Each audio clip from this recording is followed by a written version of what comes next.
ಎಲ್ಲರಿಗೂ, ನಾನು ನಿಮ್ಮ ಪ್ರೀತಿಯ Bhavani Rajan. Welcome back to my YouTube channel. So ನೆನ್ನೆ ಬ್ಲಾಗಲ್ಲಿ ಹಬ್ಬದು ಎಲ್ಲ ವಿಶೇಷತೆಗಳನ್ನ ನೋಡಿದ್ರಲ್ಲ. ಬಟ್ ಇವತ್ತು ವಿಸರ್ಜನೆ ಕೂಡ ಮಾಡಬೇಕು ಆ್ಯಂಡ್ ನಾನು ಒಂದೇ ದಿನಕ್ಕೆ ಅಮ್ಮನ ವಿಸರ್ಜನೆ ಮಾಡ್ತಾ ಇದ್ದೀನಿ. ಸೊ ಸಾಕಷ್ಟು ಜನ 3 ದಿನ ಕೂಡ ಅಮ್ಮನ ಇಡ್ತಾರೆ. ಬಟ್ ನಾನು ಪುಟ್ ಮಕ್ಕಳಿರೋದ್ರಿಂದ ಇವತ್ತೇನೆ ಲೈಕ್ ಒಂದಿನಾನೇ ಅಂದರೆ ಹಬ್ಬದ ದಿನಾನೇ ನಾನು ದೇವರಿಗೆ ಕೆಂಪು ನೀರಾರ್ತಿನ ಮಾಡಿ ಬಲ್ಗಡೆಗೆ ಕದಲಿಸಿದ್ದೀನಿ. ಸೊ ಇವತ್ತು ಮಾರ್ನಿಂಗ್ ನಾನೀಗ ವಿಸರ್ಜನೆ ಮಾಡ್ತಿದ್ದೀನಿ, ಅಂದರೆ ಪ್ರತಿಯೊಂದನ್ನು ಈಗ ತೆಗಿತಾ ಇದ್ದೀನಿ. ಸೊ ತುಂಬ ಕಷ್ಟ ಆಗ್ತದೆ, ಬಿಕಾಸ್ ಕಷ್ಟಪಟ್ಟು ಮಾಡಿರ್ತೀವಿ. ಬಟ್ ಈಗ ಎಲ್ಲನೂ ತೆಗಿಬೇಕು ಅಂದಾಗ ಆ ಒಂದು ಪ್ಲೇಸ್ ಕೂಡ ಆಫ್ಟರ್ ಎಲ್ಲರೂ ತೆಗ್ದಾದ್ಮೇಲೆ ತುಂಬಾ ಬೋರಿಂಗ್ ಆಗಿ ಕಾಣುತ್ತೆ ಒಂದು ಸ್ವಲ್ಪ ಸಮಯದ ಟೈಮ್ಗೆ. ಬಟ್ ಇಟ್ಸ್ ಓಕೆ, ಖುಷಿಯಿಂದ ಈಗ ಮನೇಲಿ ಎಲ್ಲ ಕೆಲಸ ಆಯಿತು ಆ್ಯಂಡ್ ನಾನು ಕೂಡ ಸ್ವಲ್ಪ ಬೇಗನೆ ಎದ್ದಿದ್ದೆ. ಸೊ ಹೆಣ್ಮಕ್ಳಿಗೆ ಈ ಹಬ್ಬದ ಟೈಮ್ಗಳಲ್ಲಿ ಏನು ಹೇಳ್ತೀರಾ, ತುಂಬ ನಿದ್ದೆ ಬರಲ್ಲ. ಸೊ ಎಲ್ಲ ಕೆಲಸನೂ ಅಚ್ಚುಕಟ್ಟಾಗಿ ಬೇಗ ಕ್ವಿಕ್ಕಾಗಿ ಆನ್ ಟೈಮ್ ನಾವು ಅನ್ಕೊಳ್ಳೋ ಟೈಮ್ಗೆ ಎಲ್ಲ ಕೆಲಸ ಮುಗಿಸ್ಬಿಡ್ಬೇಕು ಅನ್ನೋದು ಒಂದು ಮೈಂಡಲ್ಲಿ ರನ್ ಆಗ್ತಾನೆ ಇರುತ್ತೆ. ಸೊ ಆ ಥರ ಎಲ್ಲ ರನ್ ಆಗಬೇಕಾದ್ರೆ ನಿದ್ದೆನೇ ಬರೋದಿಲ್ಲ ಸರಿಯಾಗಿ. ಸೊ ಅದೇ ರೀತಿ ಹಬ್ಬದ ದಿನನೂ ನಿದ್ದೆ ಇಲ್ಲ. ಸೊ ಹಬ್ಬದ ದಿನನೂ ಸ್ವಲ್ಪ ಲೇಟಾಗಿ ಮಲ್ಕೊಳ್ಳೋ ಹಾಗಾಯಿತು.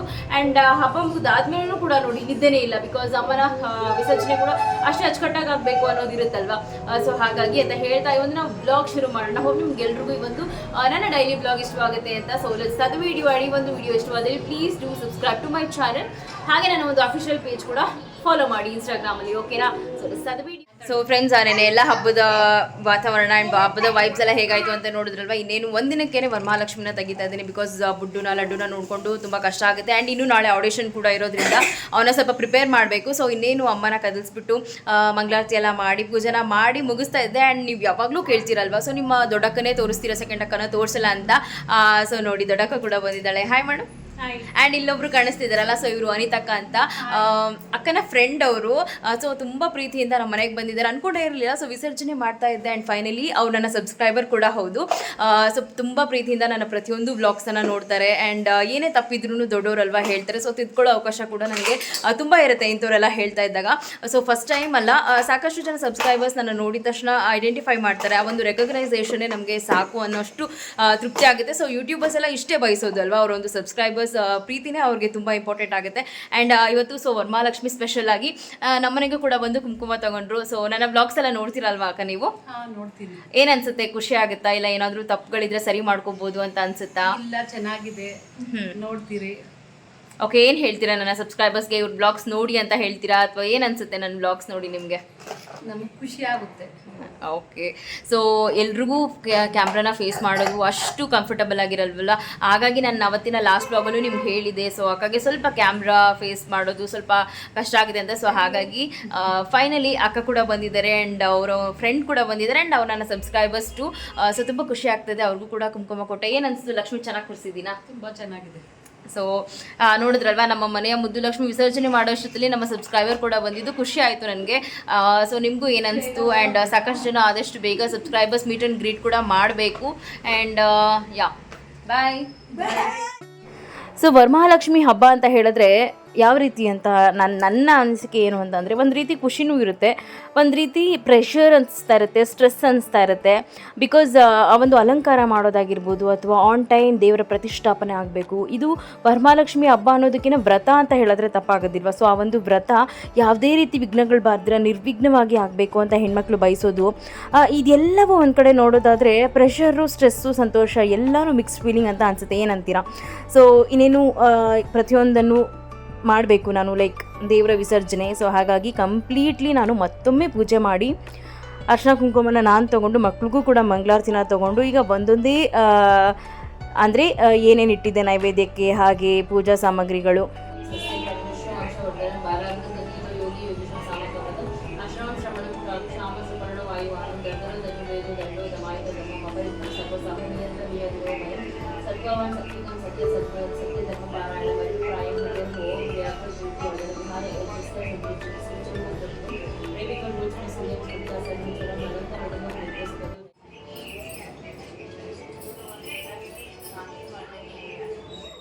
ಸೊ ಕಂಪ್ಲೀಟ್ಲಿ ಈಗ ಪೂಜೆನ ಮಾಡಿದಾಯಿತು, ಮಂಗಳಾರತಿನ ಮಾಡಿದಾಯಿತು, ಹಾಗೆ ವಿಷ್ಣು ಸಹಸ್ರನಾಮ ಕೂಡ ಓದಿದಾಯಿತು. ಸೊ ನೀವು ಇಲ್ಲಿ ನೋಡ್ತಿರ್ಬೋದು, ನೋಡಿ ಬುಡ್ಡು ಆಲ್ರೆಡಿ ಅಮ್ಮ ಹತ್ರ ಓದೋನು ಸ್ವಲ್ಪ ಕೋಲ್ಡ್ ಆ್ಯಂಡ್ ಕಾಫ್ ಕೂಡ ಆಗಿದೆ. ಸೊ ಮಕ್ಕಳಿಗೆ ಹುಷಾರಿಲ್ಲನೂ ಕೂಡ ಬೇರೆ.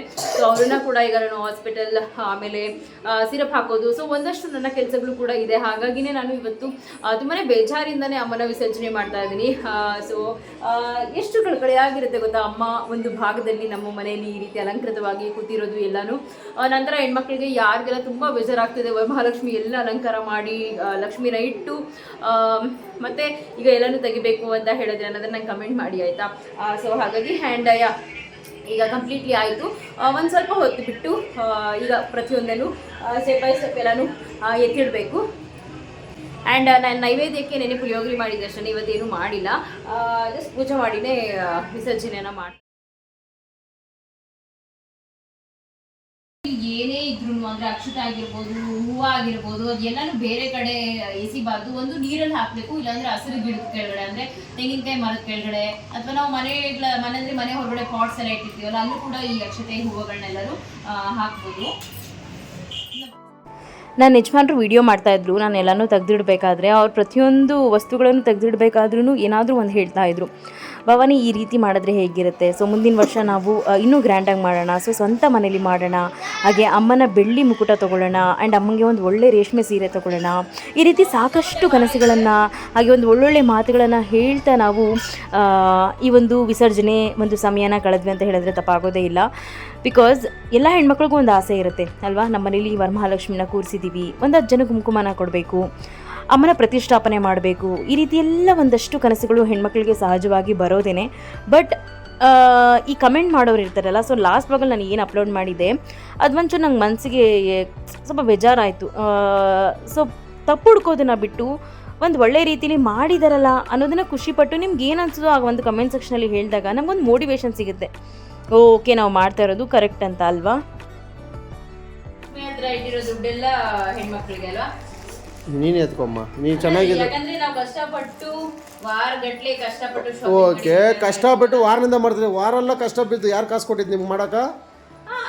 ನಾವು ತಾನೇ ಗಂಡಸ್ರ ಕೈ ಕೊಡಬೇಕು, ದೇವ್ರ ಆಶ್ರಮ. ಅಮ್ಮ ಇದನ್ನ ಹೇಳು, ನೀನು ಹೆಣ್ಣು ಮಕ್ಳು ಎತ್ಕೊಳ್ರಿ ಒಳ್ಳೇದು. ನಾನು ಹೇಳೋದು ಇಷ್ಟೆಲ್ಲ ಕಷ್ಟ ಬಿದ್ದು ಮಾಡಿ ಇಷ್ಟೆಲ್ಲ ಸಪೋರ್ಟ್ ಮಾಡ್ತಾರೆ ಯಾರೋ, ನಮ್ಮ ಜೋಬಲ್ಲಿ ಇಕ್ಬೇಕು. ಹಾಂ ಸರಿ, ಓಕೆ. ಹಾಂ ಓಕೆ, ಇಲ್ಲಿ ನೋಡಿ ಇಲ್ಲಿ. ಸೊ ದೇವ್ರ ಹತ್ರ ಅಮೌಂಟ್ ನಾವು ಹೇಳಬೇಕು ಅಂತ ಹೇಳಿದ್ರೆ ಸ್ವಲ್ಪನೇ ಇಟ್ಟಿದ್ದು, ಅದರಲ್ಲೂ ಓಕೆ 50-50 ಅಂತ ಅಲ್ಲಿಗೆ ಡಿವೈಡ್ ಆಯಿತಾ. ಸೊ ರಾಜು ಏನು ತೊಗೊಂಡ್ಲಿಲ್ಲ, ನನಗೆ ವಾಪಸ್ ಕೊಟ್ಟರು.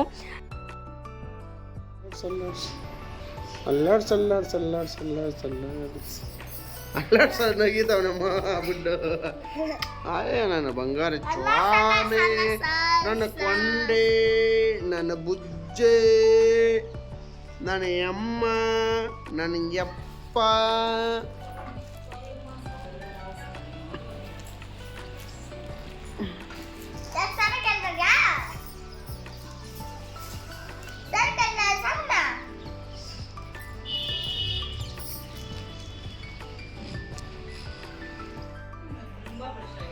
ಹೆಂಗಮ್ಮ ಭಕ್ತಿ ನಿಮ್ದು, 2 ದಿನ ಆದರೆ ನಂಗೆ ಐತೆ ಮಲ್ಲಿಗವ್ವ, ಗ್ರೇಟು, ತುಂಬ ಭಕ್ತಿ.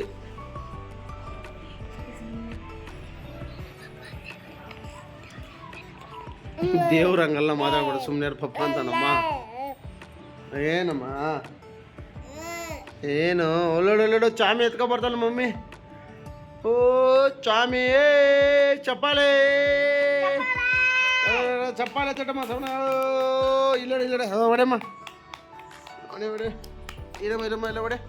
ಇನ್ನು ಈ ಕಡೆ ಬರ. ಹಾಂ ನೀ ಹೊಡೆಮ್ಮ.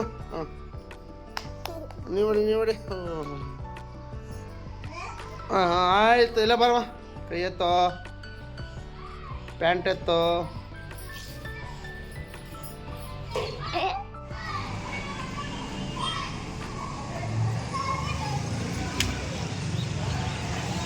ಇರು ಈ ಕಡೆ ಬರೋ.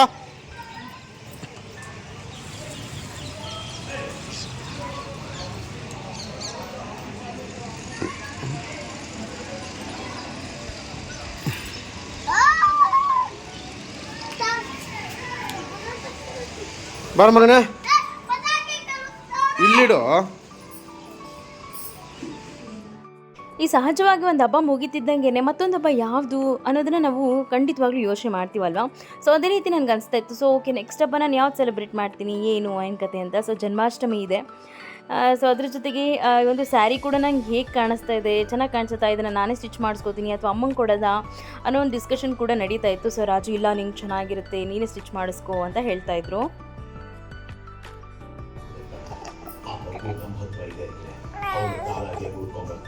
ಅಂದ್ರೆ ಅವನ್ನ ಹಿಡಿಯಕ್ಕೆ ಈ ಸಣ್ಣ ಮಗುನ ಗಾಳವಾಗಿ ಯೂಸ್ ಮಾಡ್ತಾ ಇದ್ದೆ. ಸಣ್ಣ ಮಗು ಈ ತರ ಅಮ್ಮನ್ ಕಳ್ಕೊಂಡಿದೆ. ಲಕ್ಷ್ಮಿ ಸಾಯಕ್ ಮುಂಚೆ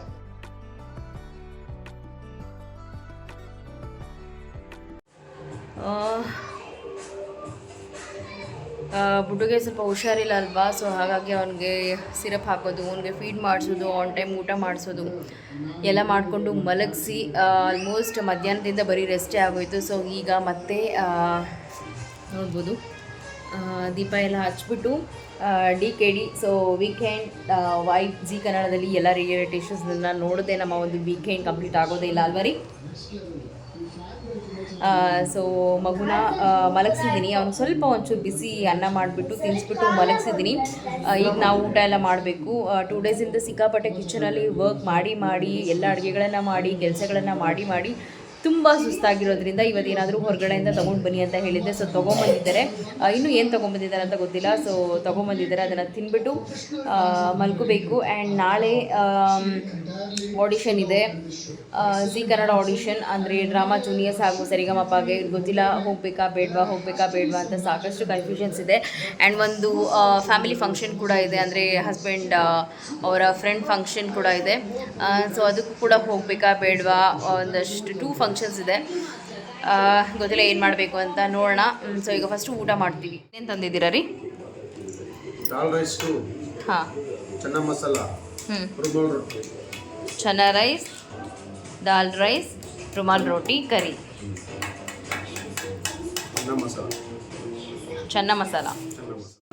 ಈ ರುಮಾಲ್ ರೋಟಿಗಳು ಏನಿರುತ್ತೆ, ಸೊ 2 ಚಪಾತಿ ಹಾಕಿದ್ರೆ 1 ಅಂತ ಹೇಳಿದ್ರೆ ತಪ್ಪಾಗೋದಿಲ್ಲ. ಸೊ ತಿಂದಿದ ತಕ್ಷಣ ಹೊಟ್ಟೆ ತುಂಬುತ್ತೆ. ಅದರಲ್ಲಂತೂ ಈ ಸಾಬೂನ್ ಕಡಲೆ ಗ್ರೇವಿ ಏನಿದೆ ಅದರಲ್ಲಂತೂ ಎಕ್ಸಲೆಂಟ್ ಕಾಂಬಿನೇಷನ್ ಅಂತ ಹೇಳ್ಬೋದು. ಸೊ ಫೈನಲಿ ಭರ್ಜರಿ ಊಟ ಕೂಡ ಆಯಿತು. ಆ್ಯಂಡ್ ವೀಕೆಂಡ್ ಆಗಿರೋದ್ರಿಂದ DKD ಅಂತೂ ಕಂಪಲ್ಸರಿ ನೋಡ್ತೀವಿ. ಅದರಲ್ಲೂ ಒಂದು ಬೆಸ್ಟ್ ಪರ್ಫಾಮೆನ್ಸ್ ಎಲ್ಲ ತಾಯಂದಿರಿಗೆ ಡೆಡಿಕೇಟ್ ಮಾಡಿದ್ದ ಈ ಒಂದು ಪರ್ಫಾಮೆನ್ಸ್ ತುಂಬ ಮನ ಕೊಲ್ಕೊಂತ ಇತ್ತು. ಸೊ ಇದು ಆಫ್ಟರ್ ಅವತ್ತಿನ ವ್ಲಾಗ್ ಅಲ್ಲಿಗೆ ಸ್ಟಾಪ್ ಮಾಡಿದ್ದೆ.